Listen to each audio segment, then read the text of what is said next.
was your week? I just wonder. Did you guys look at um, your self-cherishing mind or other self-cherishing mind? Were you observing it this week? Well, I love that we're spending a whole entire month on identifying self-cherishing because it's easy to get a little bit maybe even triggered by this concept, thinking everything that's wrong that happens to me, everything I feel that is painful, everything that is what I would consider a problem or suffering comes from this mind of self-cherishing. That can feel sometimes like we're blaming ourselves. And then that can, I think, feel maybe triggering if we think, well, am I to blame for the suffering I experienced when others harmed me, for example, or are harming me? Am I to blame? So we're going to look at self-cherishing a little more carefully to identify this habit in the mind that doesn't just affect us, but it affects every living being, right? It's the thing to blame for all suffering and problems. And therefore, no living being is to blame. I'll repeat that one more time because that's kind of the crux of it. No living being is to blame, not ourselves. We're not at fault for our suffering and pain. It's not like, oh, the demon of self-cherishing, my little demon on my shoulder telling me to do all the naughty things I shouldn't do. Right. And that's the bad part of me. Right. I feel like that's part of our culture, isn't it? This is the bad part, right? This is the good part, the little angel, right? And that you feel like they're both part of you, perhaps. And so when someone says, no, you're just being selfish, you're like, oh, no. That means maybe I'm a bad person or I'm at fault or maybe you think that was saying that you're at fault for some harm that others did to you. That's not the case. But all harm is due to the mind of self-cherishing or selfishness. From problems between partners to problems between countries, they all arise from the mind of self-cherishing or selfishness. Okay, so I'm going to look at some visual ways of understanding this, perhaps. Okay. So we are still, as we're looking at self-cherishing in this section, and then in the next section, we're actually looking at cherishing others really deeply. This is all under equalizing self and others. Equal. Equalizing self and others. So once again, what we are equalizing is others' wish to be happy and free from suffering, and our own wish to be happy and free from suffering. So and I think we've probably observed this, we're going to try to observe it again. When our selfishness or self-cherishing is really high, maybe we're super focused on ourself because we're feeling embarrassed or we feel, um, like sometimes when you have a hard time and it's your birthday or it's Christmas or something, we feel like, oh, our importance is higher than it usually is. When the self-cherishing is up, the suffering goes up. When the self-cherishing goes down, the suffering goes down. And this is true for ourselves. and others.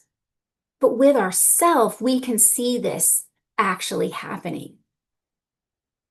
You can put this into practice and you can try cherishing others and see that your own suffering does indeed go down. It's like miraculous. Like, oh, Chris is off. Chris couldn't come today because he's sharing a beach house with 18 other family members, he says. He said a lot of opportunity for practicing. That is a lot of opportunity. And the way I would approach that situation is to try to put others' happiness above my own. I know that seems counterintuitive, doesn't it? You go to the beach house, think, get out of my way. This is my cabana. That is for sure my cabana boy. That's my margarita. You didn't make yourself a margarita. Get out of here. Get out of here, you're saying, right? And you just go around like, listen, I'm trying to relax here. This is my chance. I get 10 days off a year. Darn it. I am gonna relax. So get out my way, right? And then we start getting frustrated because people they're eating our food, they're drinking the alcohol we bought, and then they drink all of it, so we get no margaritas. No margaritas to go with my cabana. Okay. Someone else stole, all this. And in reality, what happens? We start getting stressed out because no one's giving us a chance to relax. Or they want us to help. We don't want to help. We just want to relax. So then we get upset. And it's actually more painful and disconcerting to be frustrated and angry. You actually say it out loud to somebody. Hey, I've done plenty here. I shouldn't do anymore. You are the one that's always sitting on your lazy bum. You need to help, right? Then, um, then the spiral really happens. Now we have to justify our what we said, justify our anger, and then pretty soon you're just having a really terrible time trying to relax. Whereas if you had just known going into it that if you can just try to cherish others, you know, put them first, they'll be happy because they're cherishing themselves. And if you're in line with their goals, it's pretty good.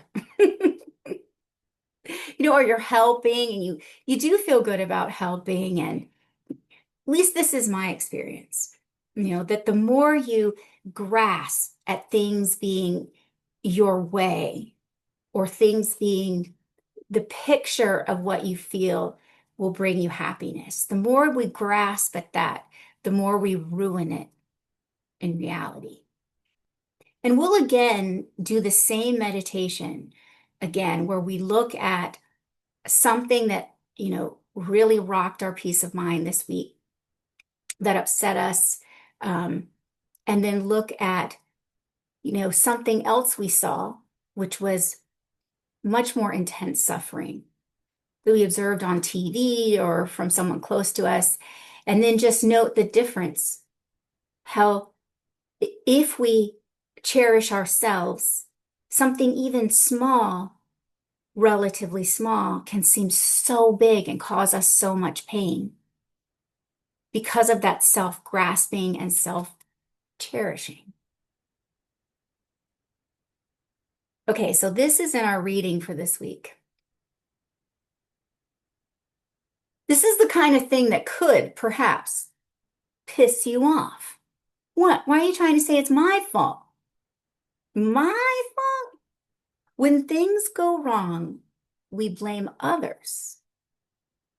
But we should instead point the finger of blame at ourselves, where the root of all problems lie.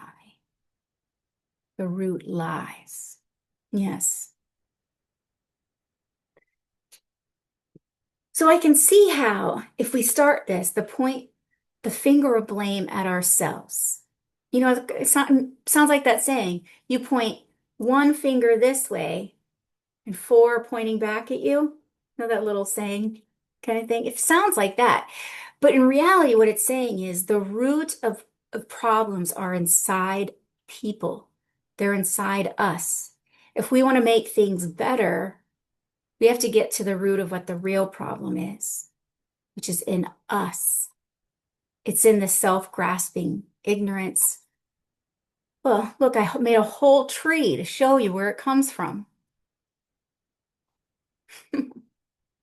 Like this, my little tree. This is my analogy, okay? But I've heard parts of it. Um, but the leaves thing, that's a new one. You can see what you think about this. The tree of suffering and problems. May you always hear that this tree of suffering, the root is self-grasping ignorance. Right? This, all of Buddhism says this ignorance, believing that things are um, self-arising, right? They just are as they appear. So self-grasping isn't just our self-grasping, but grasping at everything existing from the side of itself. Okay? Everything. We'll get back to this. We just did a bunch of ignorance stuff and we'll go back to it because it is the root, it's the beginning, it's the end of our path. So the root of the tree of suffering is grasping at ourself existing in a way that's inherent or really fixed. Okay, this is me. So I know exactly, right, what makes me happy and makes me suffer. And you're doing it to me. Do you see? Kind of goes like that. So if you have self-grasping, the root existing, you always have self-cherishing. Always. Because if you grasp at an inherent self that exists independently of everything and everyone and all causes and conditions, even, you're grasping at the self, you're necessarily going to cherish it. You grasp at the illusion, and now you have to protect the illusion of the self that exists. If you get rid of self-grasping, you know, it's kind of like bamboo trees that grow like crazy. See, I was smart and I always research my little plants that I plant. So I planted clumping bamboo in the backyard. But my neighbors right across the way, they didn't. They planted this other kind of bamboo that, you know, grows like crazy. And they did everything to try to get out the roots. I mean, they were out there burning the roots. They did everything. Because if you get rid of the root of something, the trunk won't grow again. But if you don't, it will always grow. If you have this trunk that's living and growing, it's going to have these branches. The branches are our delusions. So when we are self-cherishing is in our mind, that habit, we have to protect ourselves. So what happens is we get angry at things that we think will harm us, or we have aversion to them, or we have resentment, or we have guilt at and anger at ourselves, right? That happens. Or we have jealousy because we're cherishing ourselves. Those minds are very painful, aren't they? And even if it isn't a painful mind, if our delusions like anger or acting out of attachment or jealousy or pride, when it harms others, it creates the causes again to suffer in the future. Leaves are the karma, like taking the air, right? And the sun. Well, taking the sun, photosynthesizing, you know, creating the food again to keep the tree alive, right? And the fruit is our suffering and problems. They come self-cherishing, The ultimate fruit of it is any problem we ever experience, any suffering others experience. It's the one to blame for everything, our own and others' problems. So I know, look how sad. These are sad. Oh, so it's not just us. We blame the one to blame for everything that the Buddha is telling us to banish, the self-cherishing or selfishness. It is to blame for all our negative experiences, others' faults, our faults, others' suffering, our suffering, all problems, our own and others. Everything under the sun is within this. You know, to me, I hope I don't do too many analogies, but to me, it's like a disease, the disease of self-cherishing. You don't blame someone when they have cancer, right? They just have a disease and they can be cured of it. It is not part of them. You don't think, oh, it's an organic part of you. You just deal with it and let it kill you off. No, it's a disease that can be cured with certain practices, certain medicine. And ultimately, self-cherishing is that way. It is not a part of us. It is actually a part that it's a part of us that covers up our true nature, our own and others. Buddha said that our nature is like a diamond, indestructible diamond. It's pure and it's good, but we have these adventitious or temporary delusions, anger, attachment, and so forth that cover up our true Buddha nature. I kind of imagine a diamond laying in the dust, trying to, like down in the dirt, trying to hide. I don't want to become a ring. No. And he puts a little dirt hat on. No way. Don't get me. Because that's what we do. We're trying to protect ourselves, aren't we? We're trying all these different ways to be okay. That's what everyone is doing ultimately. We're just trying to avoid pain and trying to be happy. That's what everyone is trying to do. But we have different ways of going about trying to be okay, right? And sometimes trying to be okay, we do the opposite of what will really make us okay. We cause ourselves harm or we harm others, you know, or we're in trying to be happy or not suffer. We pass on maybe this generational wound, or our parents passed on this generational wound to us that they experienced. But in reality, it is not our fault that we experience that, but it's not their fault either that they experienced it. Chances are, well, not chances are, because everything arises in dependence on everything else. These wounds that we experience that we have to deal with in our life, it's passed down from our parents and then from their parents. Yeah, we're like diamonds that cover ourselves in dirt to protect ourselves. We do that. And everyone has different ways of doing it. Like, say your parents had a real big issues in some way, like they had, you know, mental problems or addiction or whatever it might be, right? They were trying to cover themselves up somehow, protect themselves in the dirt, you know? And then their children come along, and sometimes the children do the exact same thing their parents did. They learn that thinking, somehow subconsciously thinking this is a way to protect myself.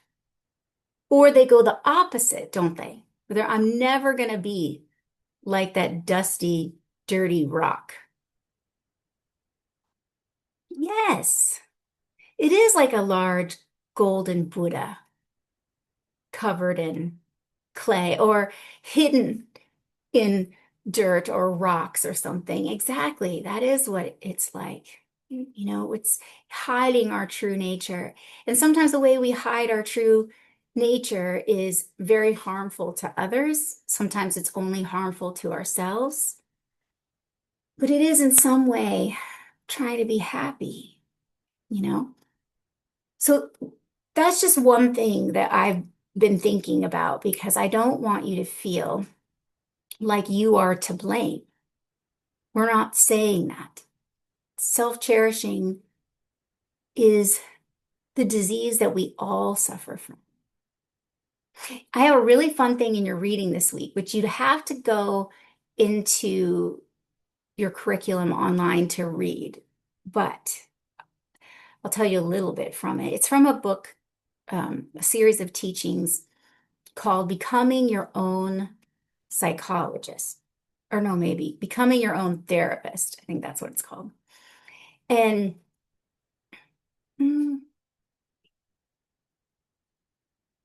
yes, self-cherishing is how we've learned to, um, it's very instinctual though. Self-cherishing, Julie, is so, so instinctual. It's happening inside the womb, it's so instinctual, right? Trust me, they're all the little creatures on the earth are cherishing themselves. Like when people say, oh, they don't have feelings, the little bugs have feelings. They're running like hell, aren't they? Or, the lizards. Do you guys have lizards where you live? But I have lots of lizards. And they are so, I can't even believe them. They get so mad at me because I'm sitting on my couch that they've pooped all over. I'm sharing. I mean, it isn't my land, but I did buy that outdoor couch, okay? We're sharing the land, but that lizard is self-cherishing. It starts doing its little up and down, like it's gonna get me, It's like, I'm telling you, it's like trying to intimidate me. That lizard is, I am 1,000 times bigger. 1,000. But that self-cherishing makes it try to go against me and say, this is my territory. Don't sit on my couch. Right? So it's very, very instinctual. It's not just learned. It is learned. It's instinctual, and we do um, compound it with habits, you know. But we can also diminish it by changing habits as well. And through life, people, you don't have to have Buddhist teaching to diminish it. You can simply realize that it makes you happier, or, you know, people are working on their self-cherishing in probably every major religion, right? I would think, you know, it's there. Everyone, I think at some point realizes selfishness is, well, maybe not everyone realizes it, but I think it's a common realization, isn't it? That we're being selfish and, we suck sometimes, particularly when we're being selfish. Haven't you had that thought? Oh my God. Right? Oh, and I have one more. Well, maybe I'll save it. Oh, okay. So this little thing, this little excerpt I have from this book is where Mama Yeshe, who's one of my very favorite teachers, he's passed away now, but he had a conference where he was receiving questions from actual therapists and psychologists. So in the reading, you'll see question and Lama Yeshe, and they're all from these therapists, and they ask questions like, because it's talking about how this Tibetan Lama, this Buddhist teacher, how do they treat mental illness, mental problems? and things. And he was saying to him that, questions like, do you spend a lot of time talking to people about their specific problems? And he's like, no, we really don't. We really just mostly give teachings and then they figure out what their problems are. They do? Yeah, because they all have the same problem. They all have the same problem? What? This has to sound so foreign to a therapist or something. Yes, underneath all of it, we all have the same problem, our self-grasping and our self-cherishing. That's everybody's problem. And he said, in the West, we have a very narrow definition of mental problems, mental illness, very narrow, right? It's only just when it's to the level where it inhibits people from functioning very well, right? Like just to keep a job or something. It's very narrow. But he said, we look at it in Buddhism like if you have the cause of the problem still in you, so that any little thing can set it off, then you haven't addressed the real problem. Which is true, right? Something sets us off and we're back at it. Our we get to look in Buddhism at the root of all the problems. This is not to say that therapy isn't great. It is. It's so helpful. I'm not currently, but if my insurance pays 100%, I often do therapy because it's so helpful. You're going to pay for it? I'm going to do it. Okay. Just to understand ourselves more. And it's so helpful. So I'm not saying that that's not helpful, but the truth of the matter is, unless we get to deeper root of what's causing our issues, they will keep coming back, won't they? They do keep coming back. And so we're just looking a little bit deeper and going deeper and deeper till we get to the root, which she says is the same for all of us. I suggest you read it because it's really good. And if it wasn't too long, I would just put it in the email, but I think it's a little too long for that. It was really, really cool. All right.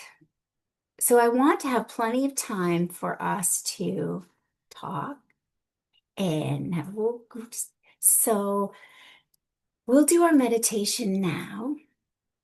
Oh, the name of the book again. Well, just to make sure that I get it right, Vera, I will put it in the email. But I think it's Becoming Your Own Therapist. But then it has it's like Making Your Mind an Ocean, Training to Become Your Own Therapist. It's two books in one, essentially. So I'll send you the information on that. I want us to do the exact same thing we did last week. And then this week, the mindfulness practice is again to look and watch for self-cherishing happening and watch what it does to you. Watch what it compels you to do to others, right? Just watch what it does.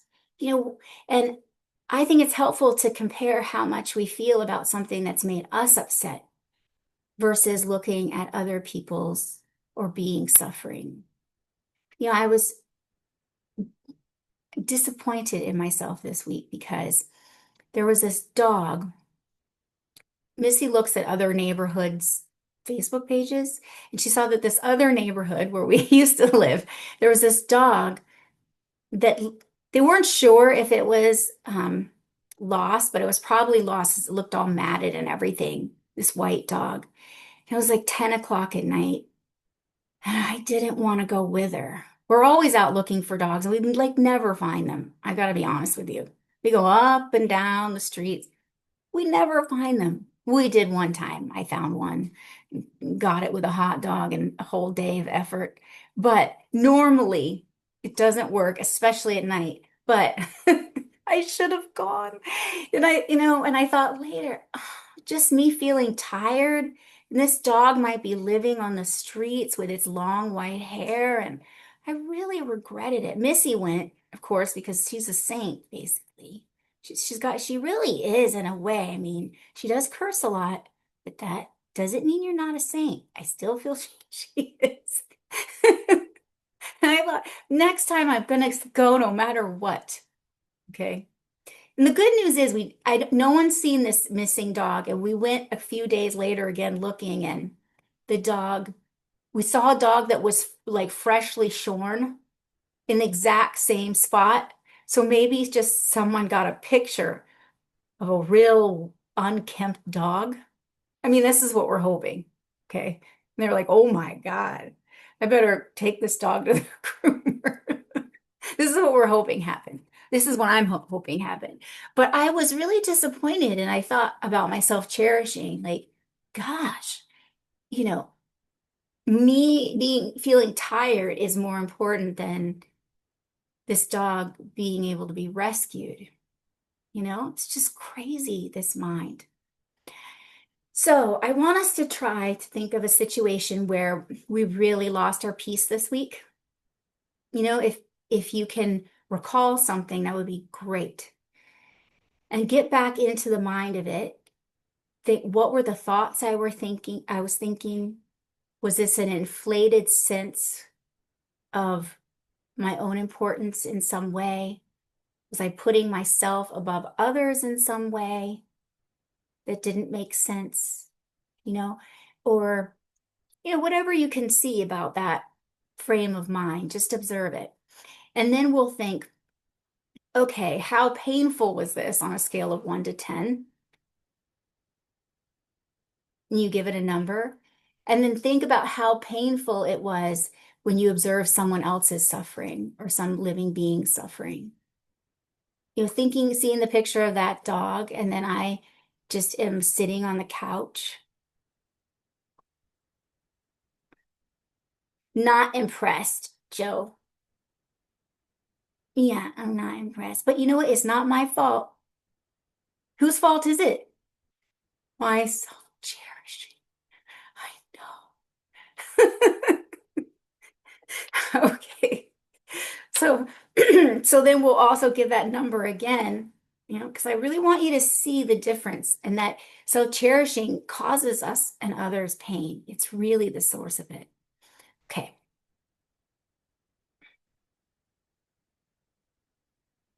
So check your posture.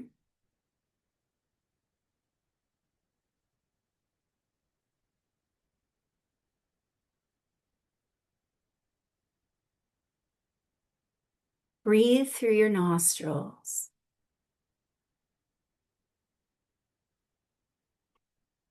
Breathe naturally, but from deep down in your diaphragm.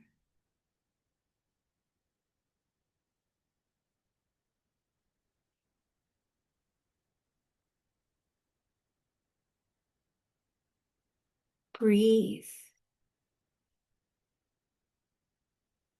and come into the present moment.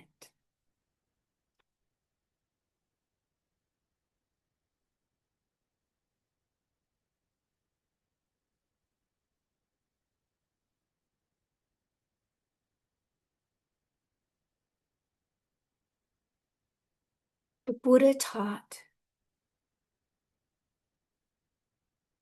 that the one to blame for our problems and suffering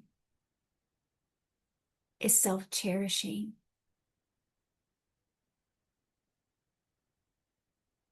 The one to blame for all problems, our own and others, is self-cherishing.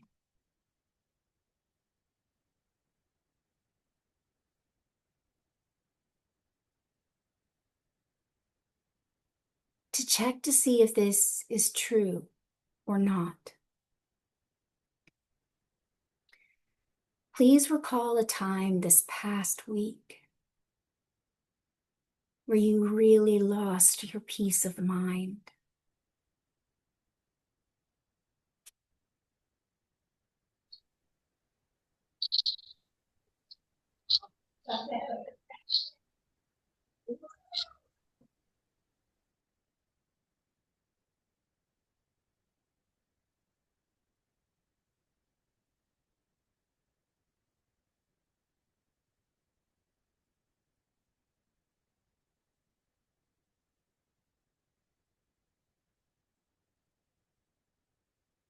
Can you remember what triggered this and what thoughts you had?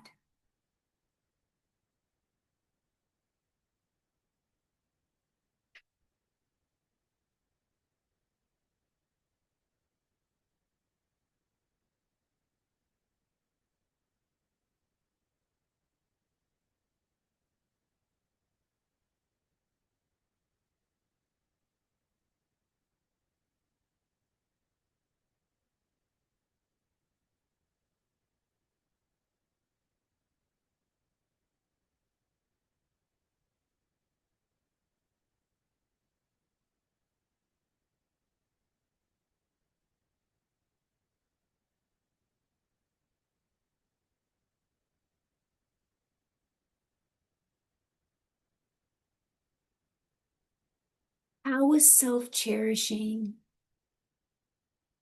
selfishness at play?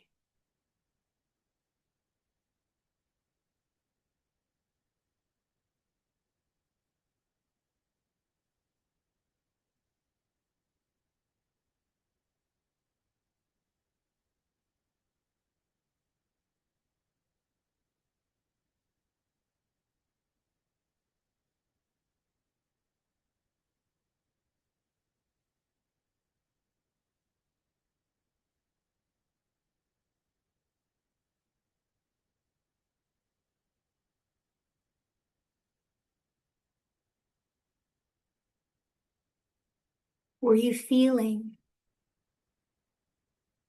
that your happiness and freedom from pain was more important than someone else's?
Try to think back to the experience. Do you feel that your self-cherishing was functioning strongly at that time?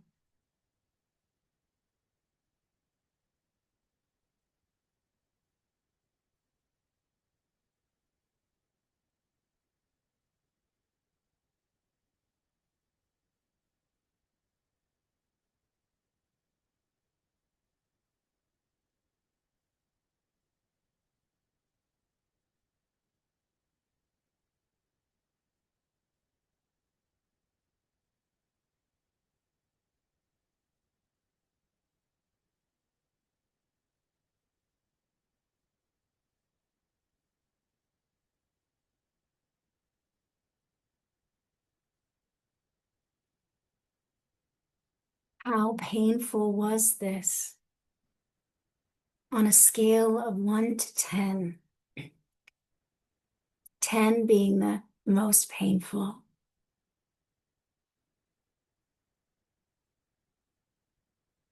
How painful was this for you?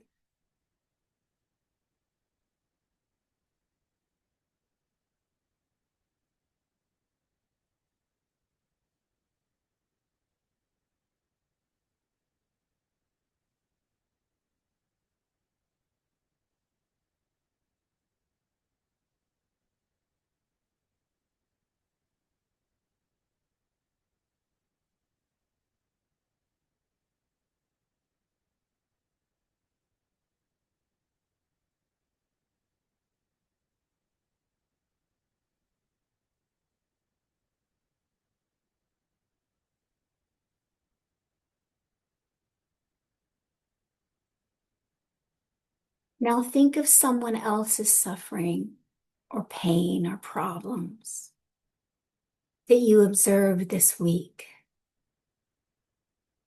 Could be someone in your family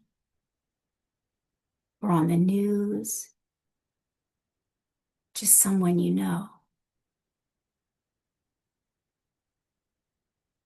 Think back to when you observed their suffering.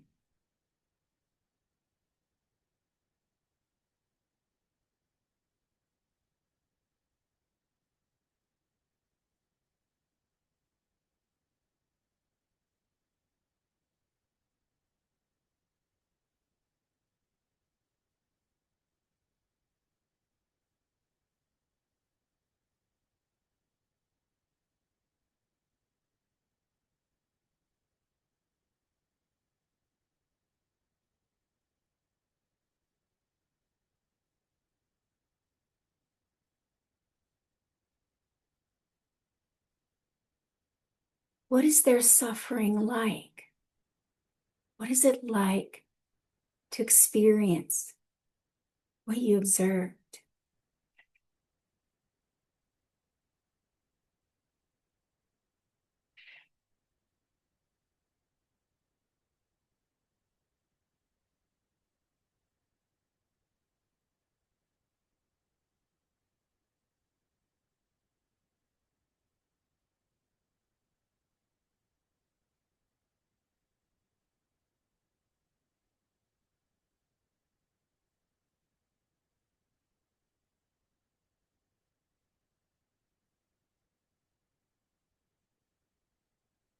And on a scale of 1 to 10, 10 being the most painful,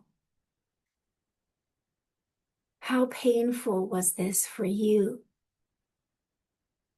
observing their suffering?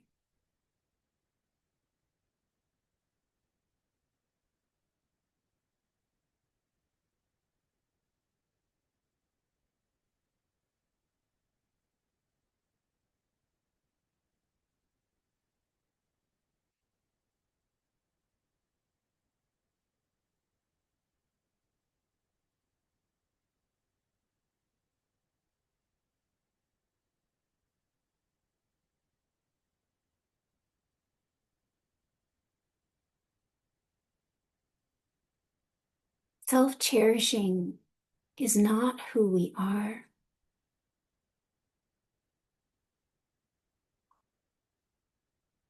It's like a disease that every living being suffers with.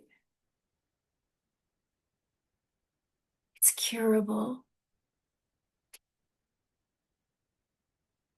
and it's no one's fault.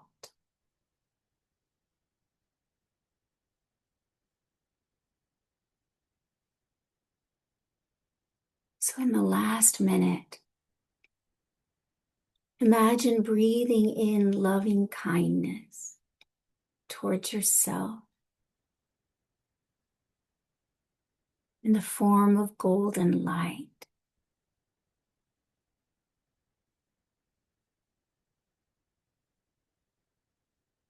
Compassion and loving kindness.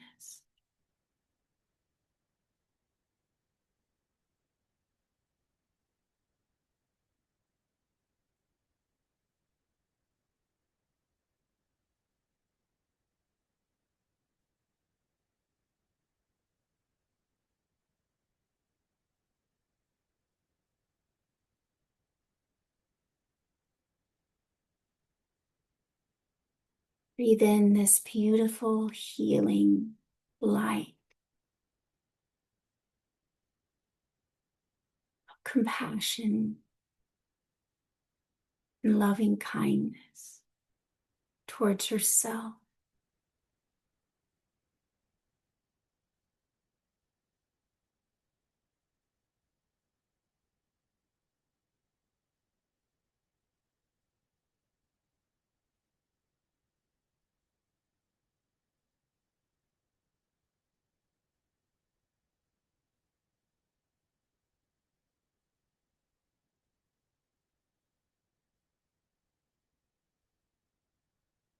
And Gently become aware of the room around you again.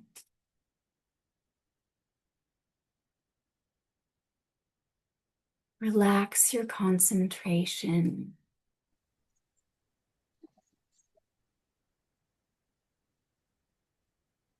and slowly arise from your meditation.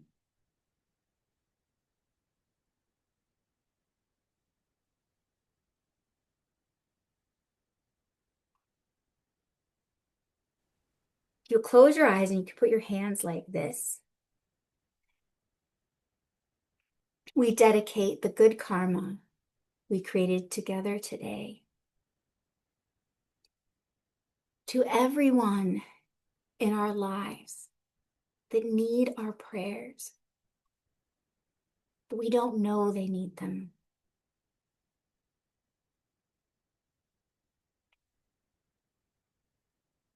Just send out prayers and loving kindness to all the beings we touch.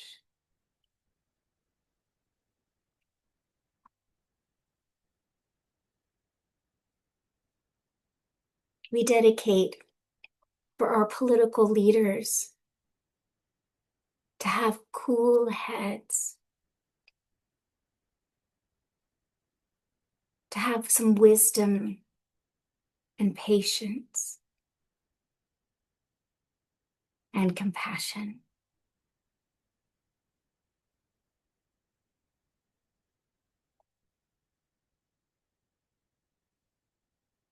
We pray for those who have cancer, Uncle Leonard and Nanny Pat,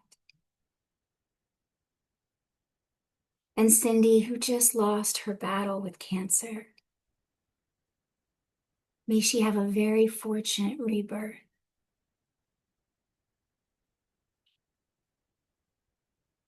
We also dedicate for the health and well-being Aunt Jude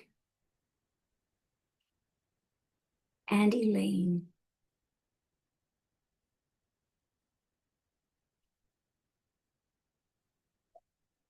And for Carol and Susan to have happiness after having lost their partner, their lifelong partner.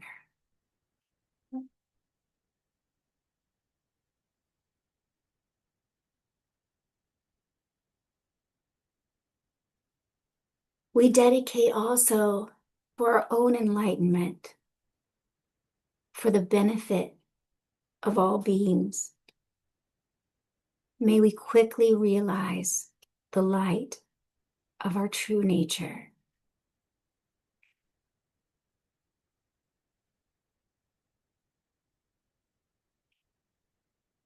And we dedicate for the enlightenment of every living being without any exception. May all beings quickly realize the light, their true nature. Will you become a spiritual warrior? This world desperately needs more of these. When the world cries and songs